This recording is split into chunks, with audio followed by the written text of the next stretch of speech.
Sembrando conciencia. Germinando el interés por la investigación. Amigos de Sembrando Conciencia, bienvenidos a un episodio más de su programa favorito, en donde seguimos sembrando el interés por la investigación.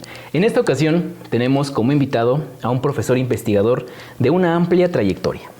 Él egresó como ingeniero agrónomo especialista en industrias agrícolas por la entonces Escuela Nacional de Agricultura, por la Universidad Autónoma de Chapingo posteriormente. Obtuvo su maestría en Ciencias en Ingeniería Química por el Instituto Politécnico Nacional y finalmente obtuvo el doctorado en Ciencias de la Fisiología Vegetal por el Colegio de Postgraduados. Cuenta con más de 80 publicaciones científicas, entre las que podemos destacar separación por exclusión salina de compuestos bioactivos de epicarpio de frutos de aguacate, Persea americana 1000, Hass, durante la maduración. Desarrollo de una aplicación para teléfonos inteligentes para analizar la superficie de productos hortícolas o caracterización física, química y fisiología de la lesión por frío en guanábana, Annona muricata. Temas muy interesantes como el que el día de hoy nos viene a presentar el doctor Salvador Valle Guadarrama. Doctor, bienvenido. Muchas gracias, Luis.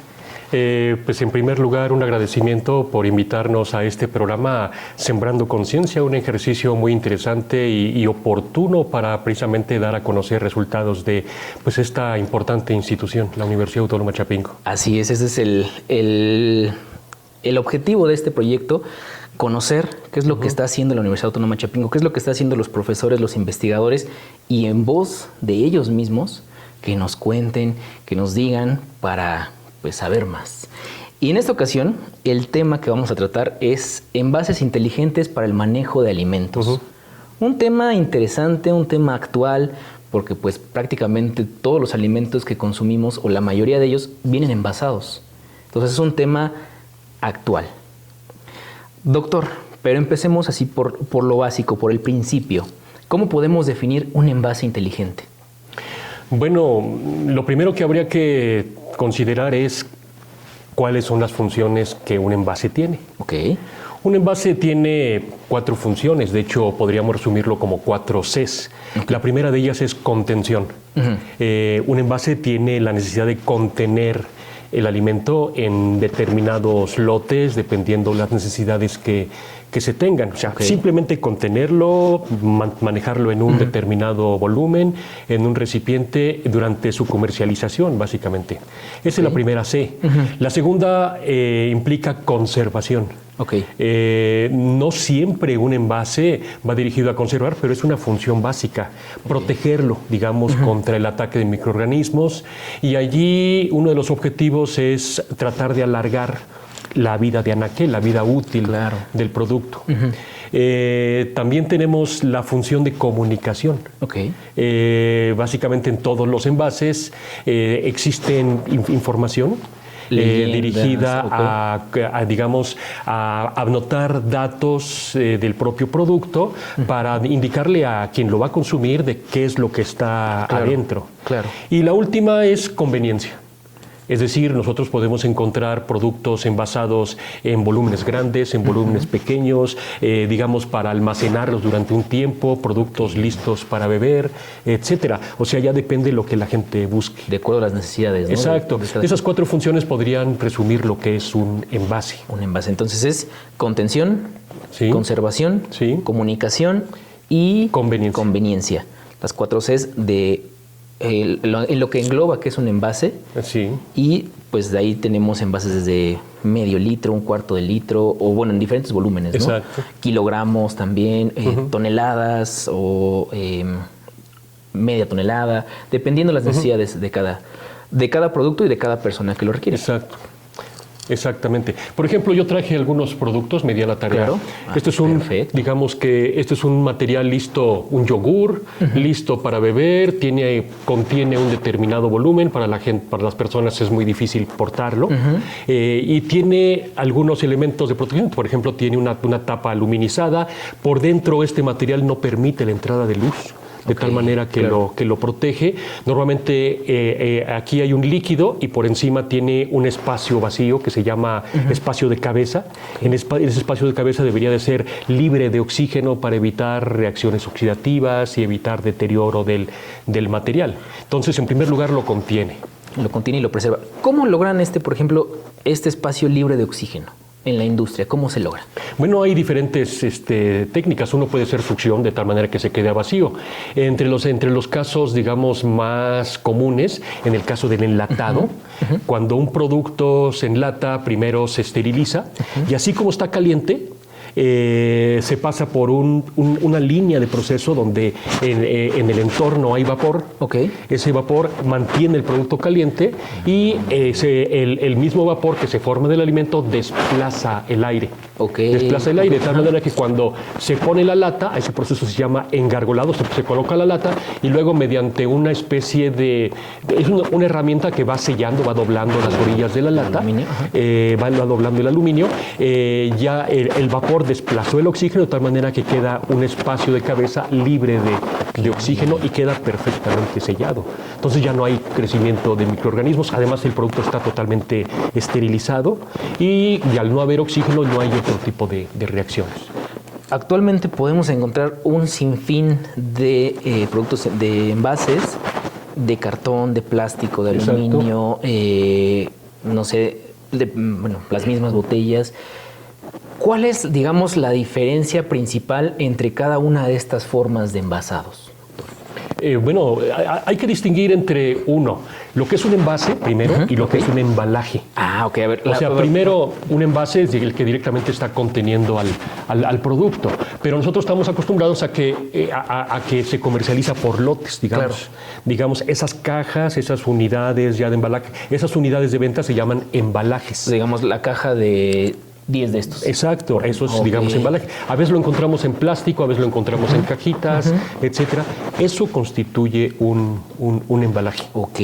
Y bueno, regresando a los envases, a los materiales de los envases, ¿cuáles las principales diferencias, por ejemplo, entre aluminio, entre el plástico de este envase, entre el cartón del jugo que tenemos ahí enfrente, entre la misma botella de PET que está del agua? ¿Cuál es la diferencia principal entre estos? Bueno, más bien tendríamos que hablar de conveniencia. O sea, dado que estamos hablando en esencia de alimentos. Si estuviéramos nosotros hablando de otro tipo de productos, la parte aséptica a lo mejor no importa mucho. ¿Sí? Pero tiene que ver mucho con la parte, tiene que ser inocua para el alimento y tiene que tener, digamos, a veces es una cuestión de costo, a veces es una cuestión de peso, a veces es una cuestión de conveniencia. Es más barato fabricar esto, digamos, que una botella de vidrio. Pero podemos encontrar agua embotellada en diferentes materiales y son equivalentes, ¿no? A veces es facilidad de producción simplemente y de manejo del producto en la línea. Por ejemplo, aquí me viene a la cabeza una creencia, un mito popular, digámoslo así, de que por ejemplo, para la cerveza, y no estamos fomentando el consumo de cerveza, simplemente para conocer, para la cerveza es mejor que se conserve en lata que en botella de vidrio. Es una preferencia de los consumidores. Entonces sí no tiene nada que ver con... No tiene nada que ver. No tiene nada que ver. Pero, por ejemplo, nosotros podemos encontrar un refresco envasado en una botella. Estas bebidas gaseosas las podemos encontrar en PET, las podemos encontrar en polipropileno o las podemos encontrar en vidrio.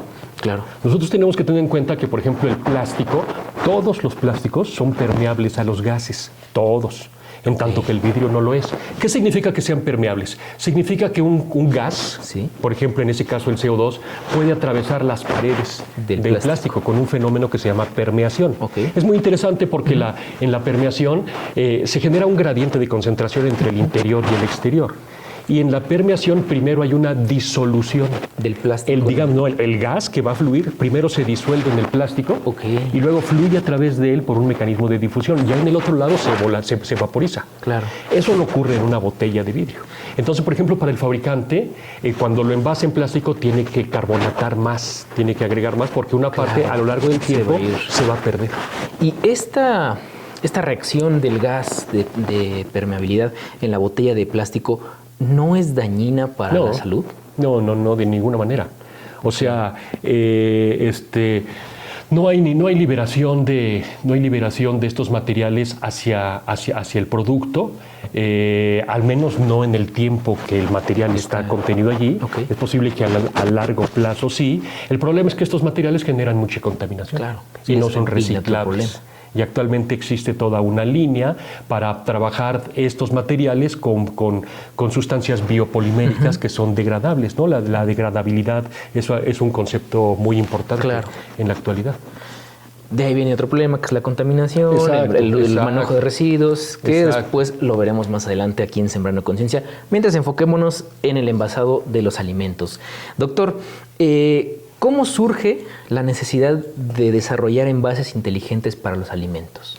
La evolución de los envases ha sido muy gradual. O sea, digamos que la función más importante, digamos que después de que un alimento es contenido, la segunda función importante es la protección. Y entonces gradualmente ha surgido el concepto, no de protegerlo como habíamos dicho, quitar el oxígeno, etcétera, etcétera, sino surgió el concepto de envase activo primero.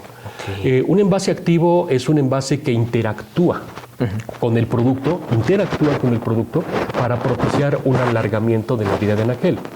Pongo un ejemplo, en un aspecto que es mi área, una de mis áreas principales de investigación. Las frutas y las hortalizas producen un gas que se llama etileno. El etileno. El etileno se conoce como la hormona de la maduración. Es la molécula orgánica más pequeña que existe. Sus siglas se forma de 2 carbonos, 4 hidrógenos, C2H4, la molécula más orgánica más pequeña que hay, pero esa molécula tan pequeña causa estragos a nivel fisiológico. Acelera, por ejemplo, la maduración. En las plantas, por ejemplo, causa la abscisión de frutos, fomenta el enraizamiento, en fin, tiene muchas funciones fisiológicas, pero en términos de frutas y hortalizas, siempre se busca que el producto se exponga lo menos posible al etileno, porque le va a acelerar la maduración en frutos y la senescencia, y por lo tanto la vida útil del producto va a ser más pequeña. Ahora, y hay pérdidas. Uno de los proyectos que nosotros tenemos en marcha con otra institución, con el Instituto Politécnico Nacional, ha sido el desarrollo de esos envases activos. Una persona de aquel instituto en la que nosotros tuvimos una colaboración ha estado desarrollando películas en donde en el material ya son materiales biopoliméricos a base de carboximetilcelulosa, y entonces ya en la composición del material le están incorporando permanganato de potasio. El permanganato de potasio es un absorbente de etileno. Y entonces, al momento que un producto se coloca dentro de la bolsa, aparte de que es oscuro por el permanganato, que impide ya la entrada de la luz, le va a quitar etileno. Y entonces se forma lo que se llama un envase activo. También se pueden incorporar dentro del envase algunos otros agentes, por ejemplo, de tipo antimicrobiano. Los aceites esenciales tienen propiedades antimicrobianas muy importantes, unos más, otros menos. Y entonces surge el concepto de envase activo de esa manera, buscando el alargamiento de la vida de anaquel. Y de ahí viene el otro concepto, envase inteligente. Debemos decir que en inglés se distinguen 2 conceptos. Se distingue de intelligent packaging, que sería la traducción directa de envase inteligente, pero también existe el concepto de smart packaging. Si nosotros lo traducimos al español, significan exactamente lo mismo. Exactamente lo mismo. Pero los especialistas en esa área dicen que un smart packaging es un concepto que combina el intelligent packaging con el active packaging. O sea, combina envase activo e envase inteligente para generar una nueva categoría. Pero tendríamos nosotros que definir primero qué es un envase inteligente. Adelante. Primero, bueno, lo que nosotros diríamos es que todos los envases cumplen también una función de comunicación.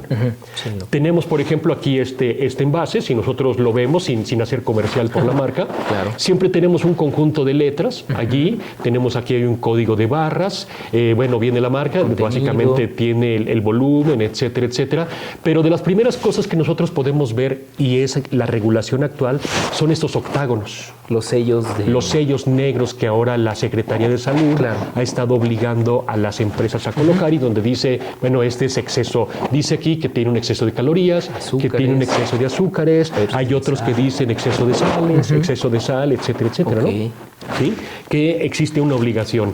También vemos aquí un conjunto de información que dice declaración nutrimental, y aquí podemos decir cuántas calorías, si tiene grasas saturadas, y después tenemos los ingredientes. Claro. ¿Sí? Eso todo eso cumple la función de comunicación. Pero también de forma muy importante es que en general en alimentos existe algo que se llama fecha de caducidad. Normalmente nosotros vemos aquí lote, la fecha en que se fabricó, y tenemos un concepto que se llama fecha de caducidad. Sí, claro, y siempre buscamos, ¿no? Que sea el más alejado. Sí, claro. O sea, nosotros vamos a una tienda de autoservicio y andamos viendo las etiquetas y que básicamente nos dé una holgura de 3 meses adelante, dependiendo de lo que nosotros vamos a consumir, ¿no? Sí, claro. Dependiendo de lo que vamos a consumir. Es necesario saber que estas fechas de caducidad tienen que ver con un manejo recomendado. Ok. Es decir, normalmente nosotros sabemos que un producto se tendría que conservar, a veces dicen, a partir de que lo destapes, manténlo en refrigeración. En tanto no lo abras, tú lo puedes mantener, pero tenemos nosotros que mantenerlo atendiendo ciertas concentraciones, ciertas recomendaciones. Ahora, hay de lugares, digamos, hay de establecimientos a establecimientos. Por ejemplo, yo conozco lugares donde una caja de leche, por llamarle un producto, está bien conservada en la oscuridad. A veces vemos en los lugares, servicios de refrigeración, sobre todo del área de lácteos, etcétera, etcétera.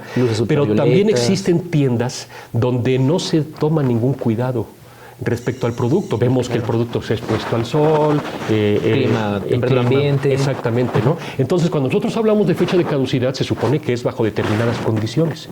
Entonces, esta fecha de caducidad puede ya no ser correcta, no puede ser cierta, si nosotros no mantenemos el producto bajo esas recomendaciones.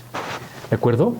Ahora, nosotros en nuestro proyecto, que se llama precisamente Envases Activos para la Conservación de Alimentos, estamos impulsando una modificación del concepto. En lugar de decir fecha de caducidad, sería más interesante tener un concepto de vida de anaquel remanente. Es decir, que un consumidor dijera, cuando adquiere un producto, dijera, bueno, ¿cuándo se preparó? ¿Y cuál es la vida de anaquel remanente que le queda? Para nosotros puede ser automático a partir de la fecha de caducidad. Claro. Pero puede no ser cierto porque si el producto tiene ciertas características. Si el producto no fue manejado adecuadamente. Exactamente. ¿Sí? Sería mucho más interesante que nosotros viéramos un producto y que nos dijera, de acuerdo con esta información, yo sé exactamente cuál es el grado de frescura que tiene el producto en este momento. Claro. Y entonces yo ya tendría más elementos para una decisión de compra. Más inteligente. Porque incluso de repente no llegamos a una tienda y decimos, pues dice tal fecha. Me lo llevo, esto es seguro. Le pregunto al encargado, sí, le aguanta. Llegamos a la casa y ya se echó a perder. Por lo mismo, porque si necesitaba refrigeración, en un periodo no lo pusieron en refrigeración, después lo volvieron a colocar en refrigeración y nosotros nos vamos con esa idea. Exacto. Y entonces, en el envase inteligente, como lo está proponiendo, es, si se cumplieron las normas, sí tienes hasta esta fecha. Si no se cumplieron las normas, pues ya no tienes hasta esta fecha. Le quedan, no sé, tantas semanas, tantos meses, ¿no? Dependiendo. Y eso también sería beneficioso para el público que lo está adquiriendo. Muy bien, doctor. Interesante. Pero va más lejos. A ver, cuéntanos más. Sí, claro. El concepto de envase inteligente va más lejos. Es decir, la tecnología consiste en colocar indicadores visuales. Indicadores visuales que deben de dar evidencia, deben de dar información de las características del producto. Hay empresas que ya han patentado algunas cosas de estas, ¿no? Por ejemplo, existe una patente y por ahí circula en las redes donde en un clamshell, que es un envase que se conservan frutas, etcétera, etcétera, se colocan algunas etiquetas que van cambiando de color. Por ejemplo, pensemos nosotros en una manzana. A las personas les gustan las manzanas de diferente grado de madurez, ¿sí? Hay personas que les gustan las manzanas muy crujientes o crocantes. Sí. Que les gustan que cuando las muerden, la manzana truene, ¿sí? A eso, digamos que ese es un estado. A medida que avanza, digamos, como es un producto vivo, esa manzana experimenta cambios que no vamos a poder detener, así la metamos al refrigerador, así la mantengamos, va a ir avanzando, tarde o temprano se va a ir deteriorando. Gradualmente se va a ir poniendo un poquito más blanda, más jugosa, digamos así, ¿no? Sí. Y a medida que pase el tiempo, ya la manzana se va a mostrar arrugada, etcétera, etcétera, ¿no? Bueno, la tecnología dice que indica que hay que ponerle una etiquetita. Y si esa etiquetita tiene un color, nos va a indicar si la manzana está crocante y sin que la tengamos que palpar. Ok. Si esa medida que avanza va a cambiar de color. Y entonces esa tonalidad, la misma etiqueta va a cambiar de color. Entonces ese nuevo color nos va indicando si ya está jugosa, por ejemplo. Y al cambiar de color ya nos indica que ya está en un estado de deterioro avanzado. Claro. Eso entonces ya es un envase inteligente. Un envase inteligente es aquel que aporta información sobre la calidad del producto en tiempo real. Es muy interesante, en tiempo real. Claro, o sea, bueno, ahorita lo estábamos pensando en ese tipo de envases, por ejemplo, pero en frutas, en hortalizas que nosotros encontramos comúnmente en los mercados, eso también puede llevar un envase inteligente. Y como lo comenta, para tener una mejor elección al momento de compra y no andar ahí pues tocando toda la fruta, ¿no? Como bueno, es lo dice. que siempre buscamos nosotros cuando vamos a una tienda de vegetales. Doctor, ¿qué características tiene que tener un envase inteligente? Aportar información. El reto principal es aportar información en tiempo real de las características del producto. Pensemos nosotros en diferentes productos. Un jamón que compramos nosotros en la tienda, a veces lo abrimos y ya vemos que tiene una consistencia un poquito viscosa. Sí, claro. Y lo probamos, incluso puede tener un pequeño sabor ácido.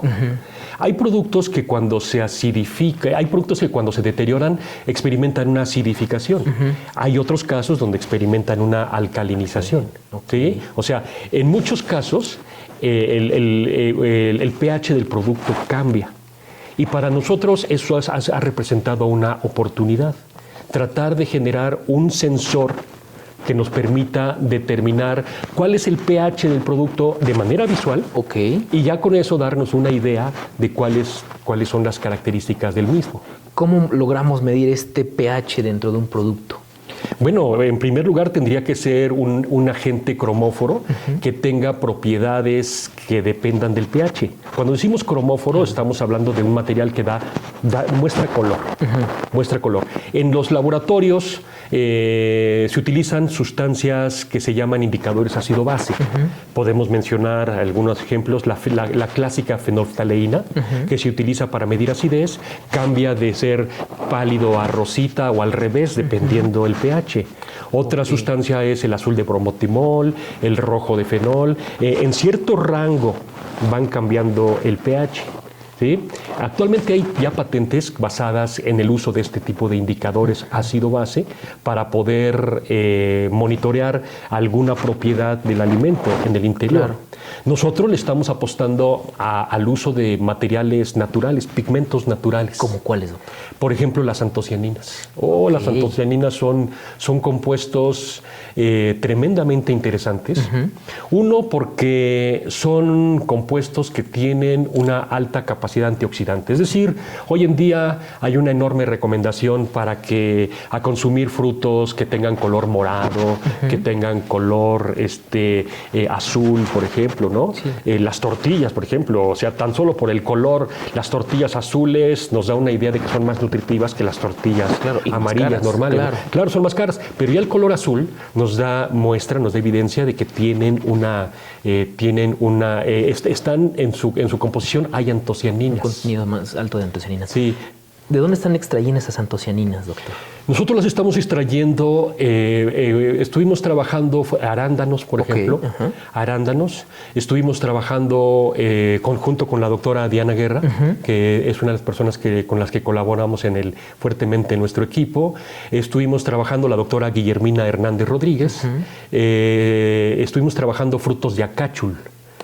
Acáchul, que vienen de allá de la región de la Sierra Norte del estado de Puebla, que son frutos que tienen un valor comercial solo a nivel local, que no han sido estudiados para una comercialización, pero que representan una oportunidad para proveernos de ese tipo de sustancias. Claro, Actualmente nos estamos apoyando en el doctor Rafael Ortega Pasca para que nos permita trabajar maíces azules y de ahí extraer antocianinas precisamente para el mismo proyecto. Claro.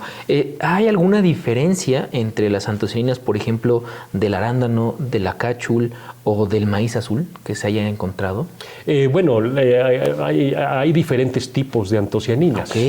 O sea, la más estudiada es la que se llama cianidina 3-glucósido, pero existe la pelargonidina, la petunidina, etcétera, etcétera. En general hay un listado en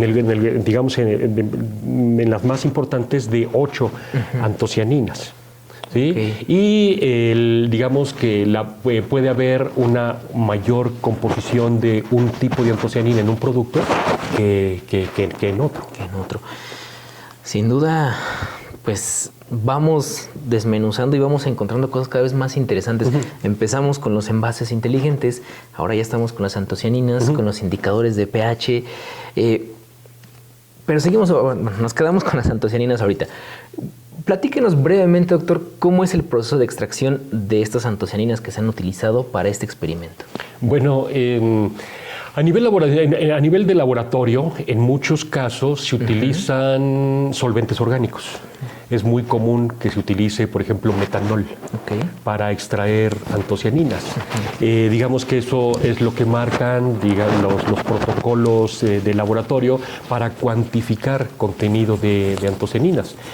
Por ejemplo, el método de la AOAC para medir antocianinas se basa precisamente en una de ellas, la más común, que es la cianidina 3-glucósido.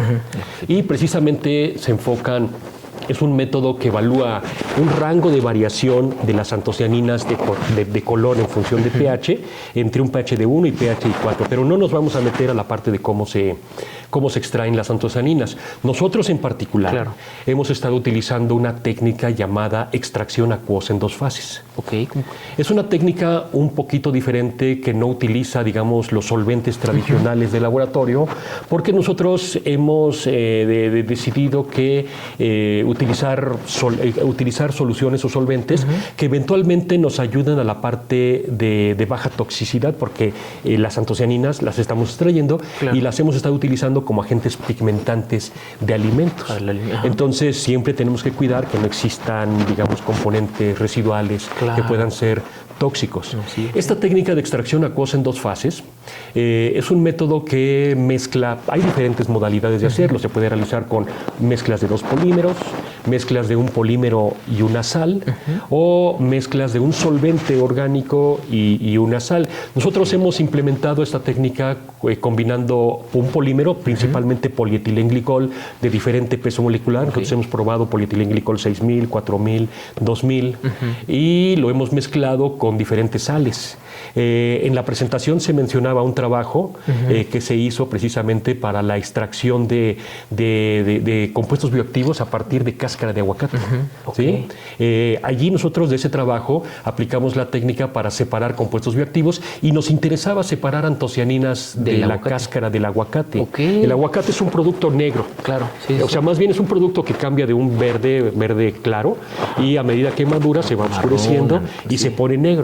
Y entonces cuando ya está negro, ese color oscuro está dado precisamente por la presencia de antocianinas. Y entonces la propuesta allí ha sido tratar de aprovechar ese residuo que dejan, por ejemplo, las empresas que fabrican guacamole. Sí, claro. Y la cáscara es un residuo que ya lo mandan a la composta o se desecha. Y nosotros hemos encontrado que ese residuo tiene muchos compuestos bioactivos, puede servir como agente antimicrobiano. Precisamente en aquella colaboración que hacemos nosotros con el Cicata, se ha estado probando como agente antimicrobiano de agentes antimicrobianos que se han obtenido de la propia cáscara de aguacate y se han incorporado en recubrimientos biopoliméricos para conservar. Se ha probado en contra de diferentes hongos que atacan a la fresa. Ok, entonces va también hacia el cultivo de la fresa.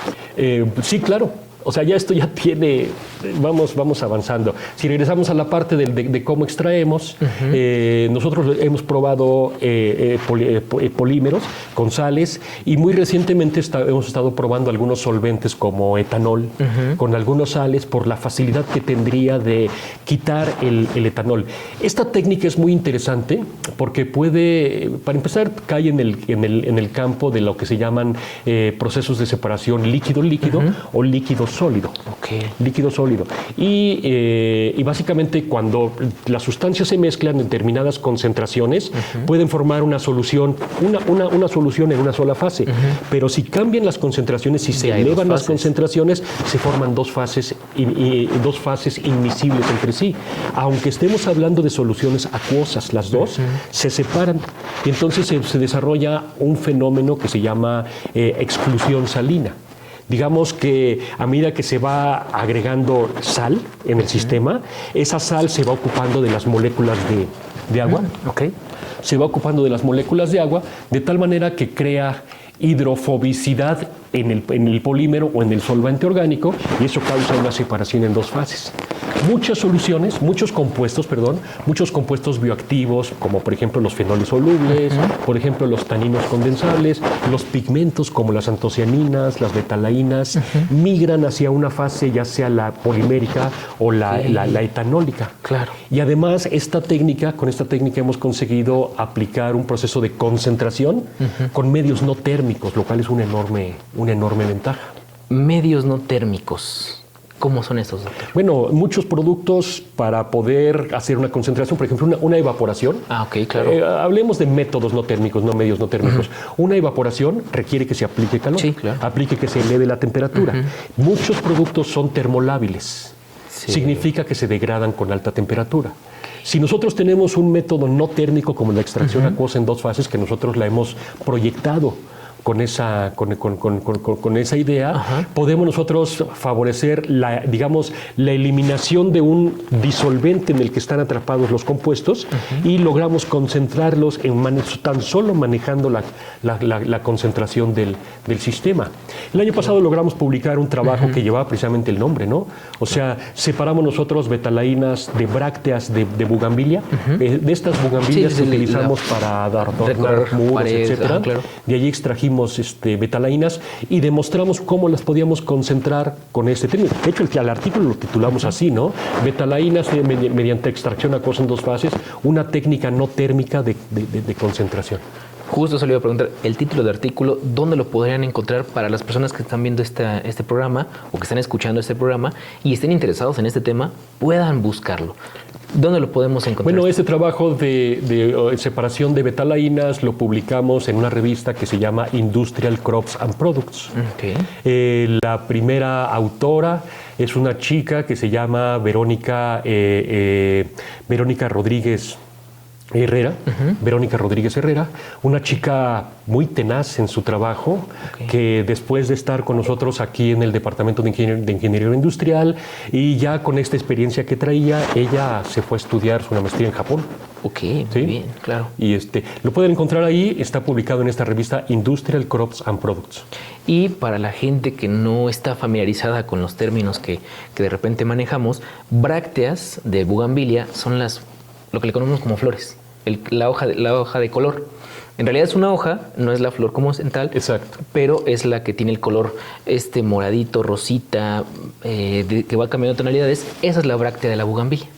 Para que, en realidad en la bugambilia la flor es un elemento muy pequeñito que está al centro, amarillito, claro, de color amarillito, blanco, y hacia afuera lo que nosotros vemos son como hojitas que se desprenden de color. La bugambilia la encontramos en muchos colores, colores morados, amarillos, blancos, etcétera. Eso que está rodeando a la florecita se llaman brácteas. Esas son las brácteas, exactamente. ¿Sí? Es a lo que nos referimos cuando el doctor dice las brácteas de la bugambilia. Doctor, regresando al tema, ¿qué es un biopolímero? Un biopolímero es un polímero que se forma de materiales. Un polímero como tal se forma de un conjunto de moléculas que se unen químicamente, que se enlacen, ¿no? El enlace, claro. ¿Sí? Un polietileno es un material que se forma de pequeñas moléculas de etileno, precisamente, ¿no? Un polipropileno se forma de moléculas de propileno que se van uniendo. Un biopolímero se forma precisamente de pequeñas moléculas que podrían ser glucosa, fructosa y formar ramificaciones, una línea, digamos, ¿no? La celulosa que nosotros encontramos en las paredes celulares, en muchos tejidos vegetales, es un polímero. ¿Sí? A nivel celular, nosotros tenemos células, pero las células vegetales, a diferencia de nosotros que tenemos de nuestras células, tienen una capa externa que se llama pared celular. En esa pared celular se forma de diferentes polímeros. El principal es la celulosa, que se forma de unidades de glucosa que se unen en ciertas posiciones y van dando un hilo, un hilo literalmente. Ahora, así como se tiene eso, podemos nosotros encontrar polietilenglicol, que forma un polímero. Podríamos encontrar gomas, como la goma guar, la goma jantana, la goma arábiga, que estas sustancias, cuando se disuelven en agua, se unen y van a formar polímeros. Se le llama biopolímero precisamente por su característica de ser degradables. Y hechos a base de materiales biológicos principalmente. Ese es un biopolímero. ¿Y esto para qué se utiliza en la elaboración de los envases inteligentes? Porque nosotros necesitamos una base. O sea, primero, nosotros le estamos apostando ya sea al uso de indicadores ácido-base, como lo mencionábamos, indicadores ácido-base, o le apostamos al uso de pigmentos naturales, como las antocianinas, como agentes cromóforos. O sea, necesitamos un agente cromóforo. Nosotros estamos trabajando, por lo pronto, tratando de monitorear el pH, precisamente porque el pH nos indica en muchos productos el grado digamos, la calidad del mismo. Yo que tengo como área de especialización la tecnología post cosecha, a mí me interesa mucho un fenómeno que ocurre en el manejo de frutas y hortalizas dentro de bolsas plásticas, a lo que se llama una tecnología de atmósfera modificada. En esa tecnología de atmósfera modificada, ahorita regresamos a la pregunta. Sí, no, claro. En esa tecnología de atmósfera modificada, un producto se coloca dentro de una bolsa, se cierra la bolsa, se puede hacer un nudo o se puede hacer un cierre térmico, por ejemplo, y ya se formó una atmósfera. En el interior, el producto, como es fresco, una manzana, un mango, una hortaliza, una lechuga, va a consumir oxígeno y derivado de la respiración va a producir CO2. Entonces, en el interior el oxígeno va a bajar, el CO2 va a aumentar y ese cambio hace que el producto alargue su vida de anaquel. El problema es que si nosotros vamos, por ejemplo, a un mercado, digamos a una tienda una tienda que venden este tipo de productos, llamemos un Costco, un Walmart, un Sam's Club, etcétera, etcétera, podemos encontrar que hay productos que los venden embolsados. Si tenemos curiosidad, podemos ver que las ensaladas, hay ensaladas mixtas que se llaman listas para comer. Eso se llaman productos mínimamente procesados. Son productos listos para comer, son frescos, pero ya están listos para comer. Si tenemos curiosidad, la bolsa es totalmente hermética. ¿Por qué? Porque el producto que está contenido respira muy poquito y conservándolo en refrigeración funciona excelentemente.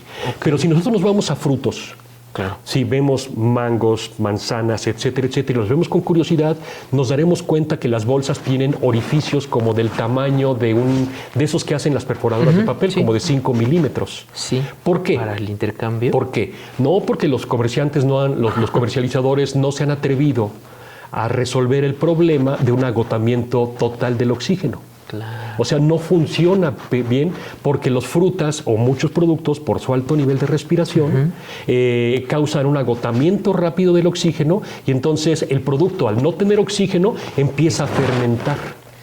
Y entonces a nosotros muy en particularmente nos interesa ese fenómeno y sabemos que cuando eso ocurre, el producto libera de forma exagerada mucho CO2. A eso se llama efecto Pasteur. Ok. ¿Sí? Claro. Se llama efecto Pasteur, libera CO2 y si ese CO2 se fija en una solución acuosa, cambia el pH.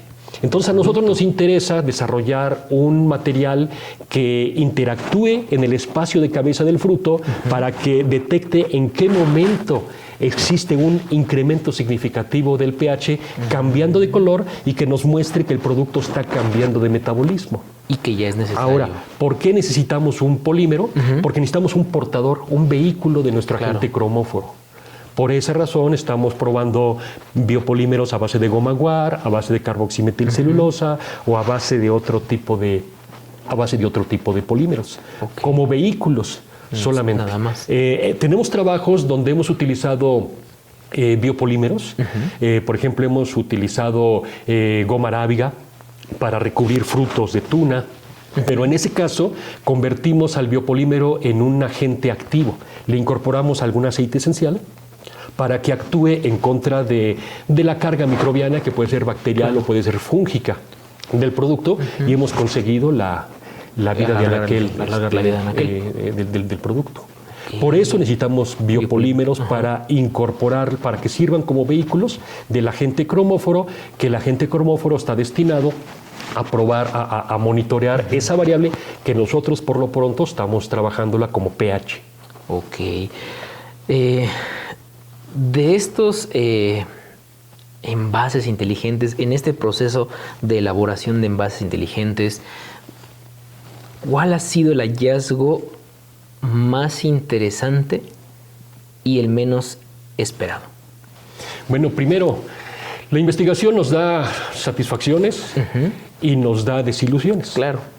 O sea, como investigadores sabemos que tenemos que emprender protocolos y tenemos que darnos la oportunidad de planificar, conducir nuestro experimento de acuerdo a un conjunto de hipótesis y siempre tenemos que darnos la oportunidad de terminar los procesos y luego volver a empezar. Entonces es un proceso cíclico y es un proceso muy laborioso.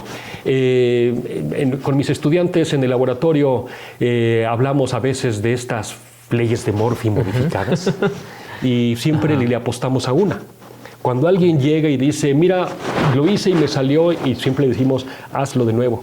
Porque nosotros sabemos que cuando algo sale bien a la primera, seguramente es que algo anda mal. Si sale 2 veces, si sale 3 veces, entonces ya vamos por buen camino. Línea, claro. ¿Sí?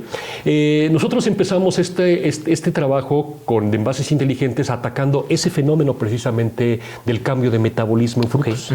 Pero no hemos logrado resolver la sensibilidad del producto, de la sensibilidad del material, porque nuestro biopolímero debe tener una consistencia suficientemente acuosa para que absorba CO2 que se produce del fruto. ¿Sí? Y entonces estamos trabajando, las cantidades necesarias para que se haga suficientemente sensible, para que al momento que se absorba haya una absorción, cambia, cuando el CO2 es absorbido en un medio líquido, se forma ácido carbónico. Y ese ácido carbónico es el que cambia el pH. Y entonces, al cambiar ese pH, nosotros tenemos la expectativa de que va a cambiar. Estamos trabajando, uno de nuestros estudiantes de maestría ya consiguió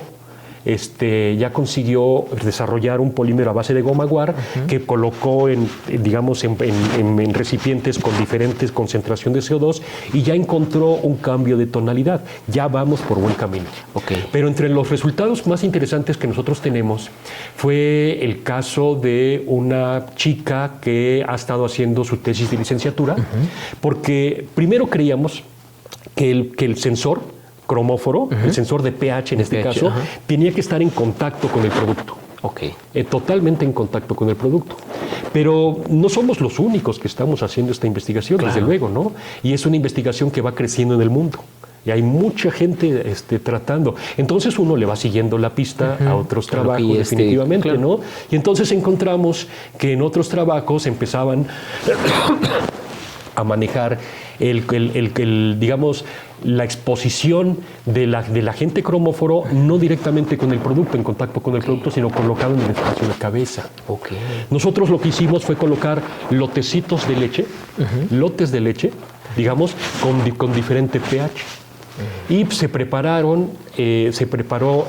pequeñas muestras, se les llama probetas a esas muestras, probetas ya con una cierta cantidad de nitroseninas, y simplemente se colocó en el espacio de cabeza, en el espacio libre, donde estaban esas muestras de leche con diferente pH. Y fue muy interesante porque encontramos una variación, una gama de colores en función del pH en el espacio de cabeza. Nosotros estamos dados ahorita a la tarea de investigar cuál es el perfil volátil de los compuestos que están y realmente qué es lo que está causando el cambio de pH. Pero eso nos indica que por lo pronto ya podríamos nosotros hacer una propuesta para monitorear el cambio de pH. Por ejemplo, esto es un yogur. Este yogur, aunque lo mantengamos en refrigeración, siempre esperamos que sea ácido. Claro. Pero a medida que esto se mantiene más, por la misma fermentación que continúa, se va haciendo cada vez más ácido. Eso ya lo podríamos nosotros monitorear utilizando un pequeño sensor. Y eso, pues, obviamente, nos beneficia como consumidores finales. Exactamente. Doctor, nos menciona que hay otros países haciendo estas investigaciones. ¿Quién lleva a la cabeza estas investigaciones? Bueno, en Bélgica tenemos nosotros un grupo muy importante de personas que están trabajando lo que se llama ingeniería de post cosecha, y allá tenemos un grupo muy fuerte. Sí. Bélgica, Es muy interesante la pregunta. Siempre nosotros, no podríamos nosotros hablar ahorita de personas, sino podríamos hablar de grupos. Y allá hay un grupo en Bélgica que se dedica a la ingeniería de productos biológicos. Para la sociedad, ¿qué significa el desarrollo de estos envases inteligentes? Una oportunidad para tener más información en sus decisiones de compra. Claro. ¿Sí? No están todavía muy difundidos en el mercado, pero si las personas se encuentran en el mercado con un jamón, un pescado, un producto cárnico, una fruta, etcétera, con una etiqueta que ya no nada más les diga, como mencionábamos, la fecha de caducidad, sino que les muestre un sensor y les diga, pues el producto ya va a la mitad de su camino, ¿no? Claro. Tú decides si lo compras o no lo compras. Claro. ¿Sí? Totalmente. Por ejemplo, en el ámbito de los productos biológicos, yo no he trabajado esa área definitivamente, pero es un área que me genera reflexión, el área de las flores. El área de las flores. Sí. En el área de las flores, mientras que, por ejemplo, en alimentos en general, en frutas, etcétera, existe el concepto de vida útil o vida de anaquel, en las flores se utiliza un concepto que se llama vida de florero. Que si bien puede suponerse lo mismo, en el caso de las flores siempre son artículos decorativos. De ornamenta, ¿sí? Yo me imagino a un joven que le regala flores a una chica y la chica esperaría que esas flores le duren mucho tiempo allí expuestas, ¿no? Allí expuestas. Por eso se llama, allí el concepto es el tiempo que el producto dura expuesto en el florero, a la vista. Doctor, ¿qué es lo más complicado, digamos, de combatir la fermentación, la degradación? ¿Qué es lo más complicado en un envase inteligente? Bueno, depende. Un envase inteligente no va a tener una función de conservación. Un envase inteligente está destinado a aportar información sobre la calidad. Por eso es muy interesante esto que mencionábamos, ¿no? En inglés existen dos conceptos diferentes.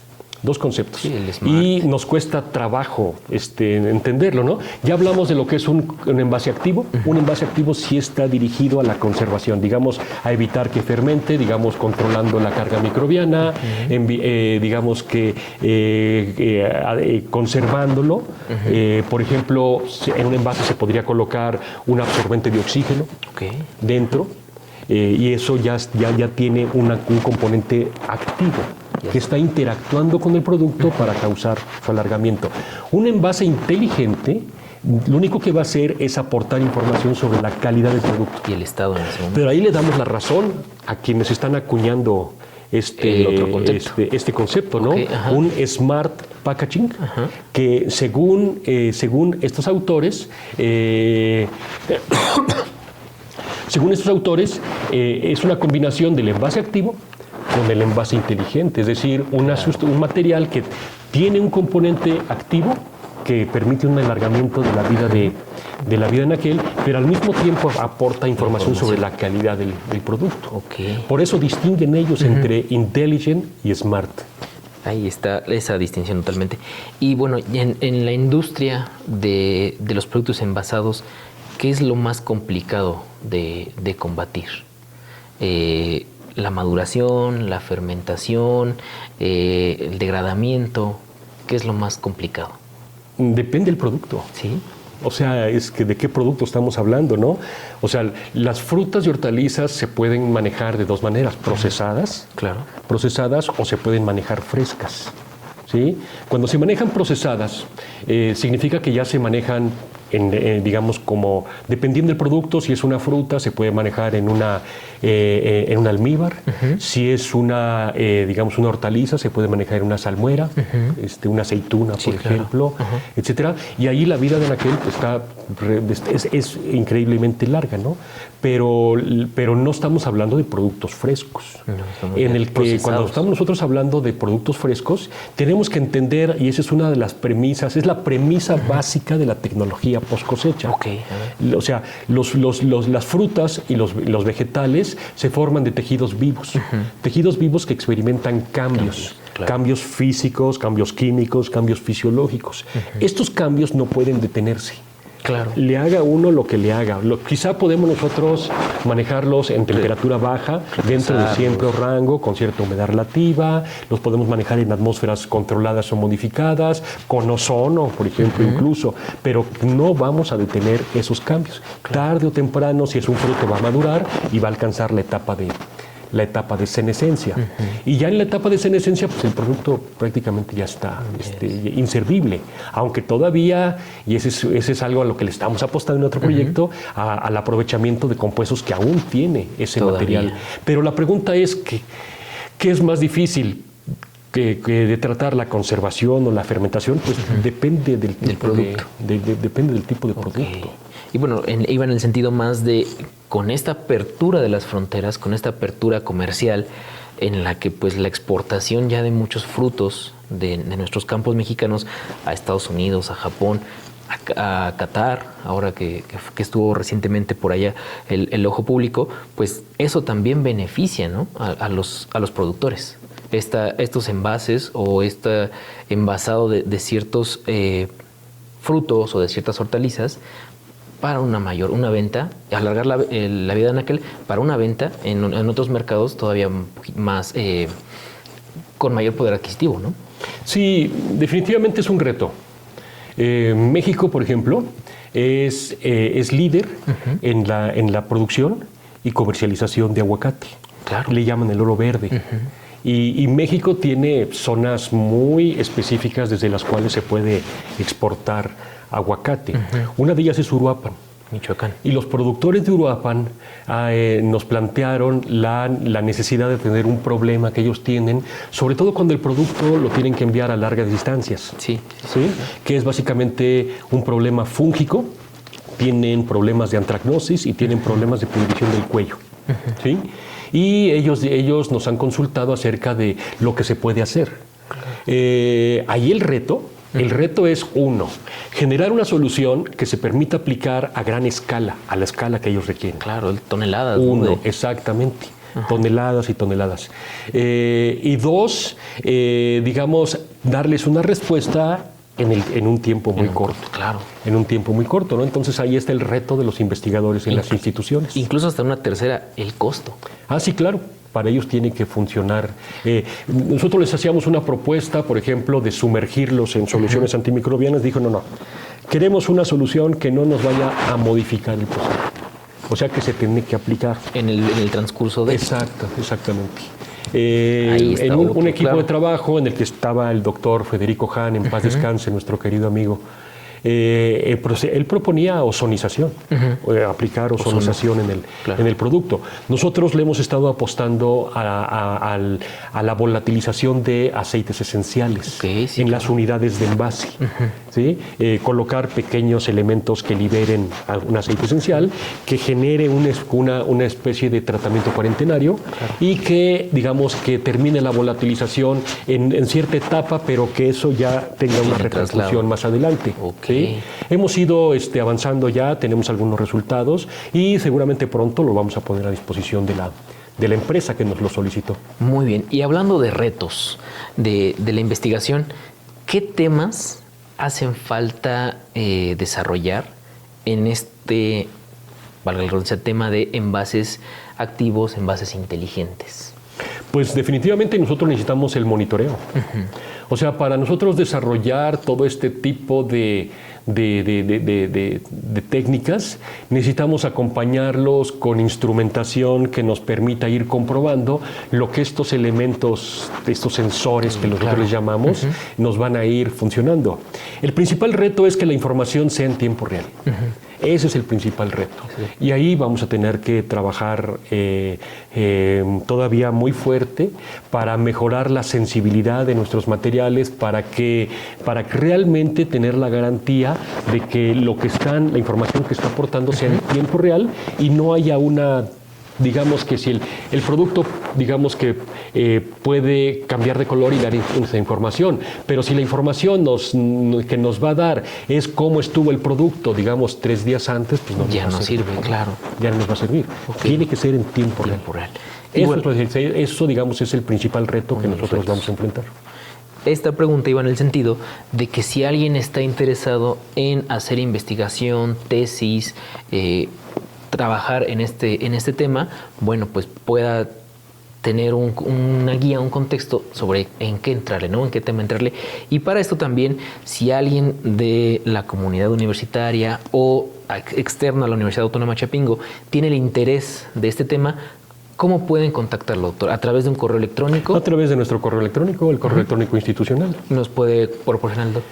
Bueno, yo soy Salvador Valle Guadarrama, entonces nuestro correo institucional es la S de mi nombre, Valle de mi apellido, la letra G de mi segundo apellido, @chapingo.mx.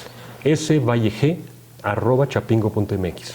Bueno, pues ahí está el correo electrónico del doctor Salvador Valle Guadarrama, svalleg@chapingo.mx, para quienes nos está viendo a través de Facebook o de manera diferida a través del 1130 de amplitud modulada, lo escuche y pues por ahí lo pueda anotar y pueda acercarse con usted para poder desarrollar algo con este tema relacionado a este tema o en otra línea de la poscosecha, como bien lo comenta. Muy bien. Doctor, ¿qué otros temas de investigación desarrolla usted como investigador de la Universidad Autónoma de Chapingo, además de los envases activos? Bueno, mis líneas principales de investigación históricamente fue casi exclusivamente la ingeniería de la poscosecha. No solamente hablar de tecnología, sino hablar de desarrollos con ciertos fundamentos ingenieriles para generar, digamos, herramientas para el manejo post cosecha de frutas y hortalizas. ¿Sí? En este aspecto hemos logrado combinar la parte fisiológica, los conocimientos fisiológicos, con elementos de ingeniería, modelado, etcétera, etcétera, ¿no? Tenemos esa línea con mucha especificidad al tema de atmósferas modificadas y atmósferas controladas controladas. Y digamos que por la relación con equipos de trabajo, yo por mucho tiempo estuve colaborando con una doctora del INIFAP, mantenemos todavía una relación, un contacto importante, la doctora Yolanda Salinas Moreno, ella es especialista en fitoquímica, actualmente trabajo yo muy de cerca con la doctora Diana Guerra Ramírez, las dos especialistas fuertes en la parte fitoquímica. Gradualmente fuimos combinando, digamos, la post cosecha con la parte fitoquímica de la post cosecha, y gradualmente nos metimos a la parte de bioseparaciones, de bioseparaciones de compuestos. Ya combinando, actualmente trabajamos fuertemente, además de los envases inteligentes, el tema de los aceites esenciales. También. ¿Sí? Entonces, podemos extraer diferentes tipos de aceites esenciales, pero a nosotros nos interesa con el fin de aprovechar la capacidad antimicrobiana, antifúngica principalmente, que tienen los aceites esenciales, que es que es uno de los problemas más importantes, es uno de los factores de deterioro más importantes en el manejo post cosecha de frutas y vegetales. Los hongos, la parte fúngica. Exacto. Ok, pues ahí está. Si usted está interesado en alguno de los temas que el doctor Salvador Valle Guadarrama maneja, bueno, pues ya está el correo electrónico, y si no, a través de esta plataforma de Sembrando Conciencia podemos también ponerlo en contacto con el doctor Salvador Valle Guadarrama. ¿Algo más que desea agregar, doctor? Pues solamente agradecer esta oportunidad. Pocas veces uno tiene la oportunidad de tener este tipo de experiencias y la oportunidad de difundir lo que uno hace en el laboratorio, lo que a nosotros nos entusiasma y nos van generando satisfacciones. Definitivamente ver a nuestros estudiantes que van avanzando. Uno tiene la responsabilidad de solamente ser una guía y que ellos se vayan formando y que nuestro conocimiento sea útil, ¿no? Esperamos que con este tipo de ejercicio seguramente vamos a encontrar un camino para que pues lo que nosotros hacemos llegue más lejos. Claro. Sí, esa es la finalidad de este espacio Sembrando Conciencia, como bien lo comentamos, germinando el interés por la investigación para que otras personas que estén interesadas, incluso aunque no, sepan qué se está haciendo y cómo poder llegar hasta este conocimiento. Por nuestra parte, esto ha sido todo, doctor. Lamentablemente el tiempo se va muy rápido, también el tiempo en radio es corto, pero si usted está interesado, bueno, pues puede seguir este programa todos los lunes en punto de las 4 de la tarde, con su repetición los jueves a las 8 de la mañana. También en Facebook, nuestras redes sociales estarán apareciendo en la pantalla en estos momentos, y los días martes a través de la página, el canal de YouTube. Ahí estarán estos programas para que usted pueda estarlos revisando. Todos los lunes y jueves en la frecuencia 1130 de amplitud modulada, la página radio.chapingo.mx. Agradecemos sin más a mi equipo de producción, a la maestra Paola Izquierdo, a la licenciada Erika Maya, a la Dirección General de Investigación y Posgrado, por supuesto a Radio Chapingo y a nuestra queridísima Universidad Autónoma Chapingo. Le damos las gracias. Yo soy Luis Jesús Gutiérrez. Nos escuchamos en la próxima. Muchas felicidades. Sembrando Conciencia es una coproducción de Radio Chapingo y la Dirección General de Investigación y Posgrado de la Universidad Autónoma Chapingo. Sembrando Conciencia. Germinando el interés por la investigación.